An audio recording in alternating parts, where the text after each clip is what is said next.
Olá, pessoal, sejam todos muito bem-vindos de volta ao canal, espero que estejam todos bem.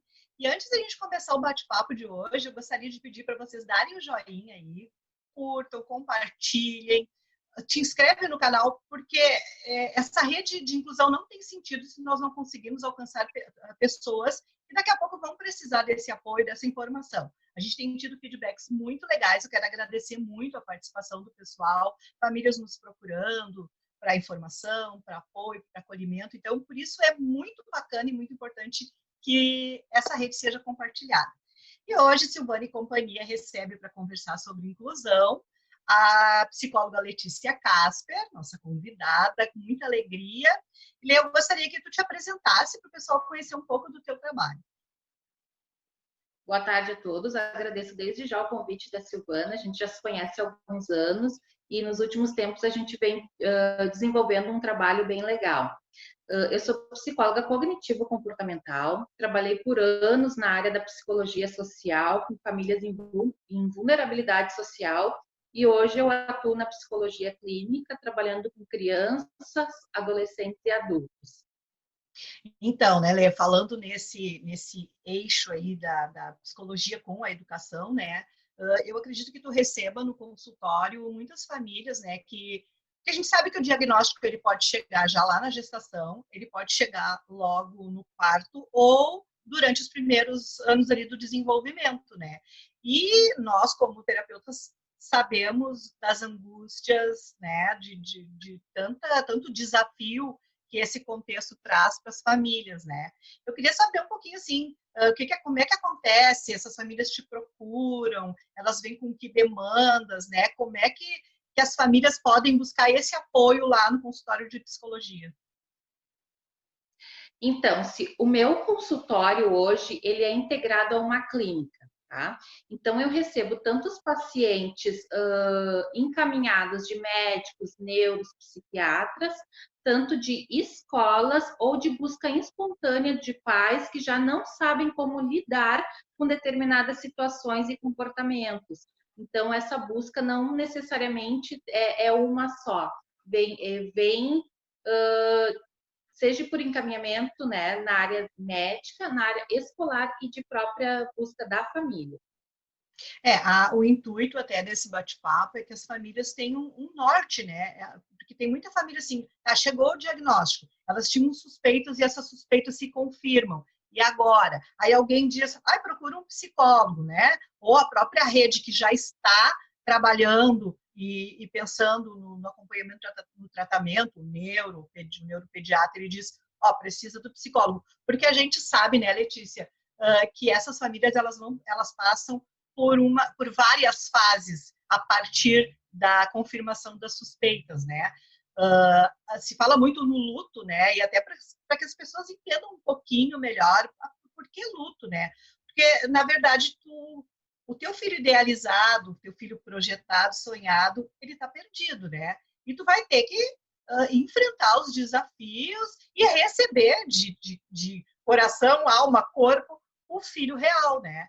E aí, nesse contexto, eu acredito que de todas as fases, pelo menos na escola, a que mais impacta é a fase da negação, né?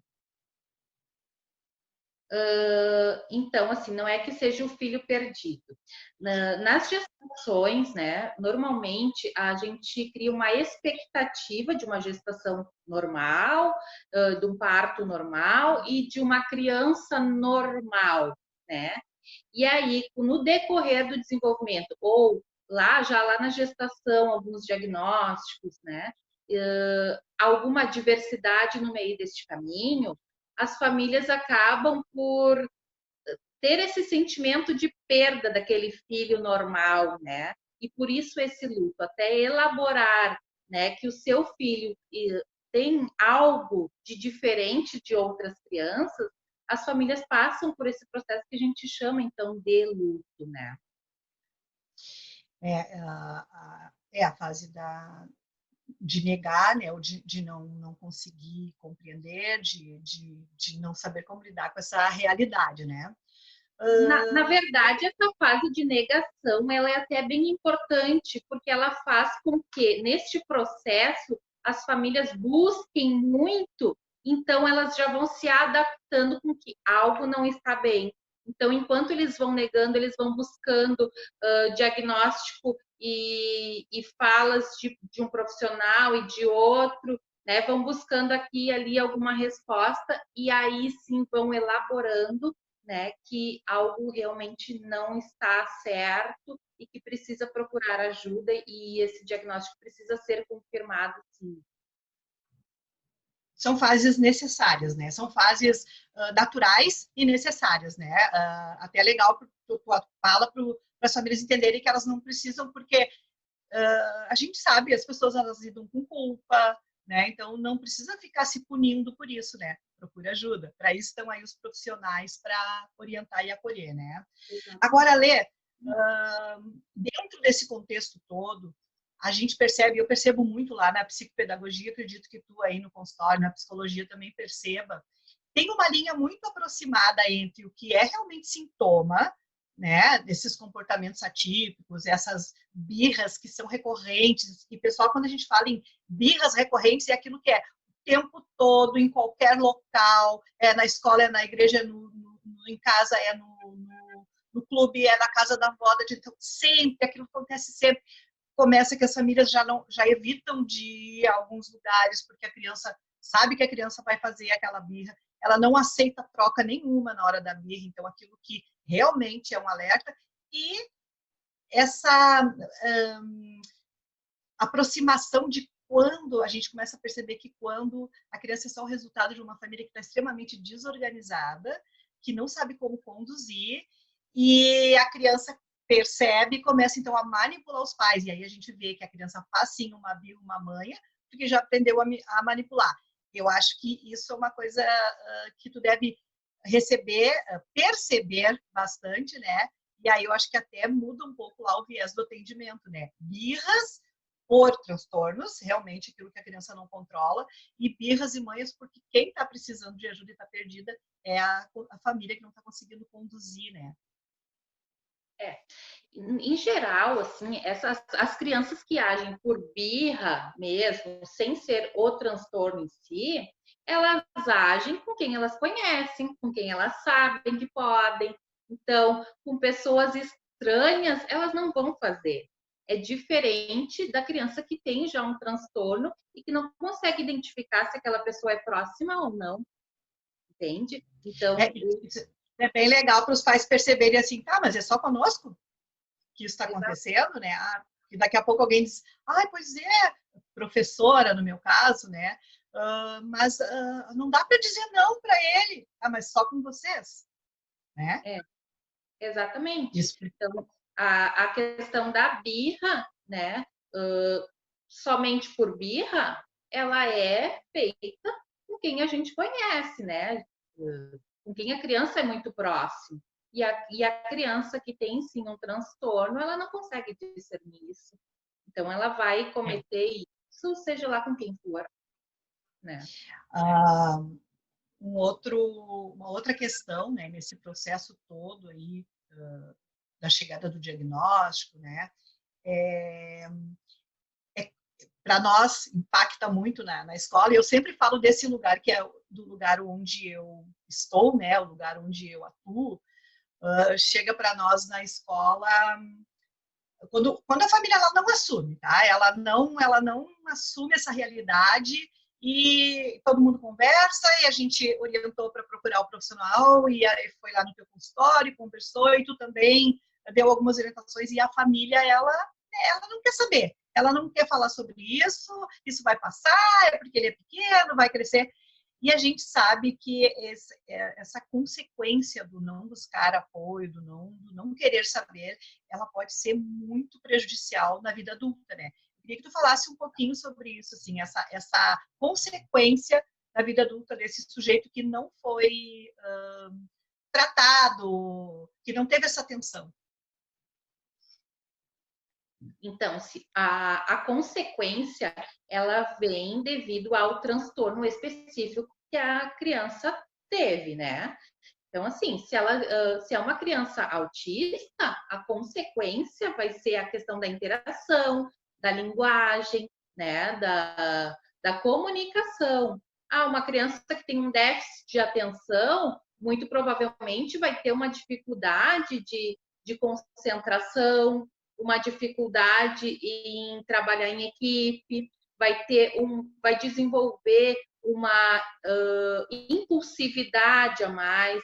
Crianças ansiosas podem ter transtorno do pânico, compulsões alimentares, de toque, né, que é obsessivo compulsivo, ansiedade generalizada. Então, tudo depende da patologia para, né, o que vai se desenvolver na vida adulta, mas que é grave, é. Sem contar, né, Letícia, que quando essa criança ela não é apoiada, né, não tem o retorno, ela é rotulada muitas vezes, ela vai ficando para trás, ela vai sendo deixada de lado, ela sente, né, ela percebe tudo isso e ela provavelmente vai ser um adulto inseguro e até depressivo, né?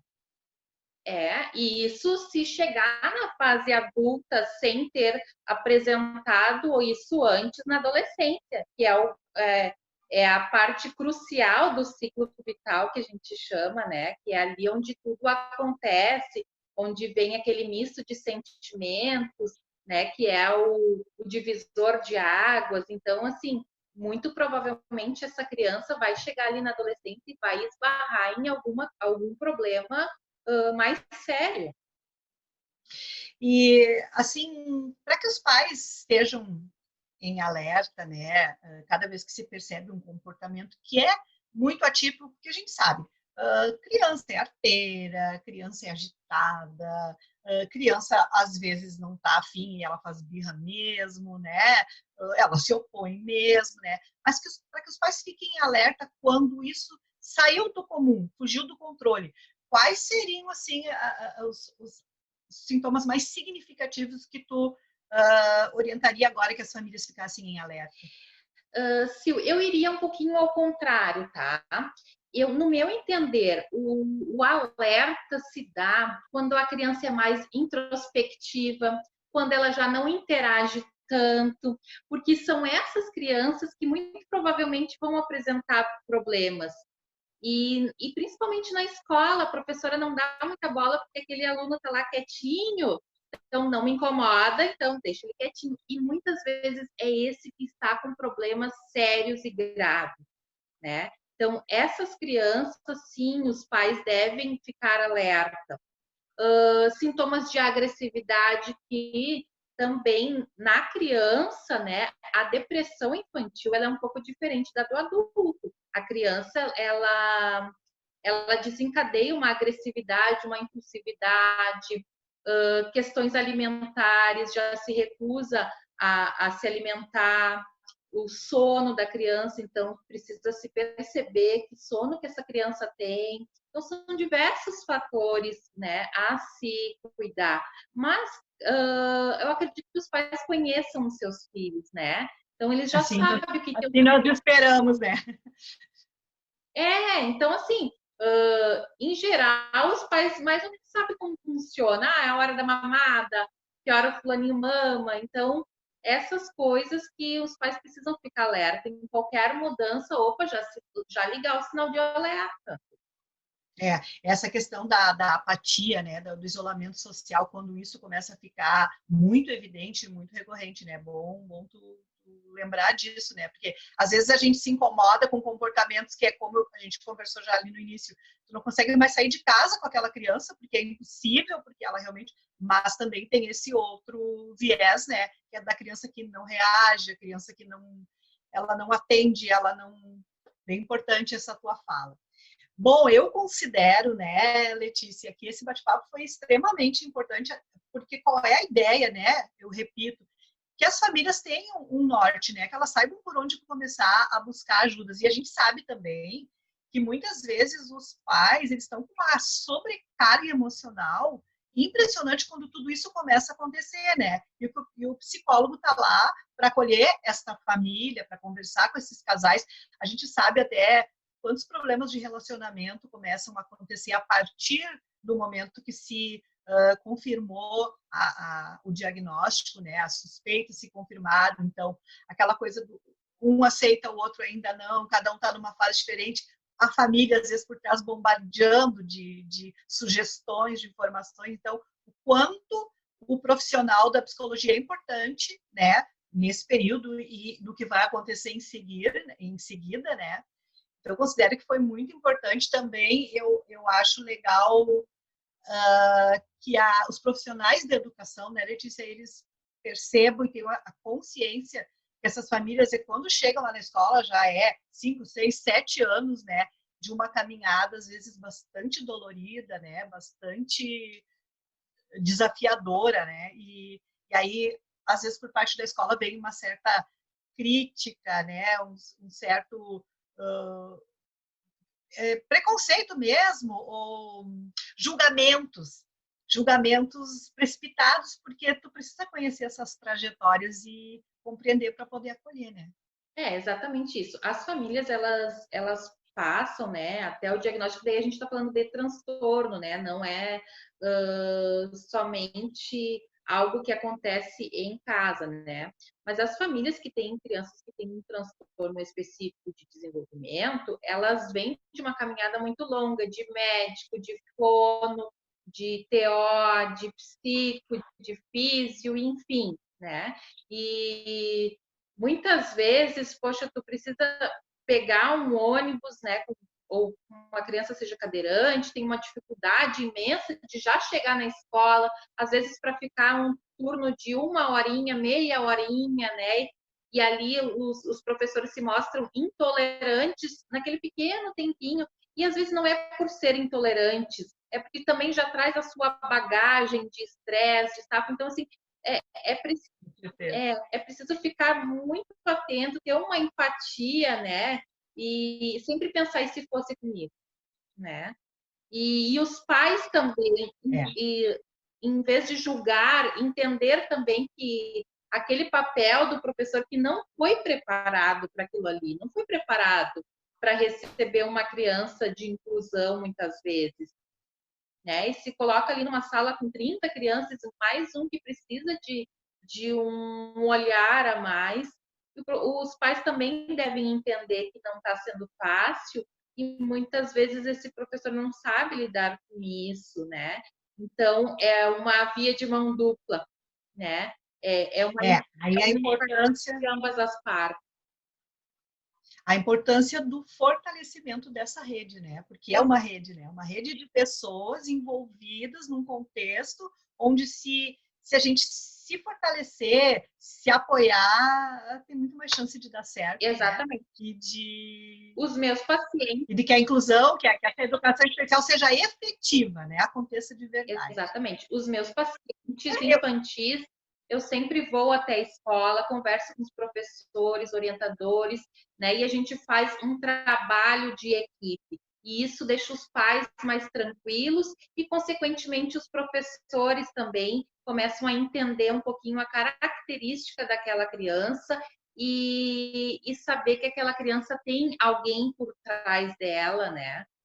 Isso é bem importante. Olha que importante, gente. Eu sempre faço a ida até a escola e essa mediação. Olha que importante, fica a dica aí, né, para o pessoal que está nos assistindo, procurar, então, essa ajuda e poder partilhar isso lá com a escola, porque isso vai fazer bem para todo mundo, né, para o sujeito, para as famílias e para os profissionais que estão envolvidos. Letícia, eu acho que é isso, né, eu considero que foi um bate-papo super importante, as pessoas que se sentirem que sentirem vontade de nos procurar, de mandar os comentários, de fazer perguntas, né? Tem lá na página do Facebook Silvana e Companhia, tem o nosso e-mail Silvana e Companhia, que já está lá tudo registradinho, a nossa produtora, a professora Elisama, deixa tudo bem tranquilo lá para o pessoal poder acessar, né? Eu quero te agradecer imensamente, tá? Foi muito importante para nós e que bom, e tomara que a gente tenha outros bate-papos, né? E com certeza, porque assunto é que não falta, né? Para a gente se reencontrar aqui no canal. Muito obrigada de verdade. Imagina, eu que agradeço, né? E espero ter contribuído. E qualquer coisa eu fico à disposição. Ok, obrigada. Obrigada a todos vocês. Não esqueçam de compartilhar, então, para que nós possamos alcançar pessoas que possam estar precisando desse apoio, dessa nossa conversa aqui. Fiquem bem, até o próximo vídeo.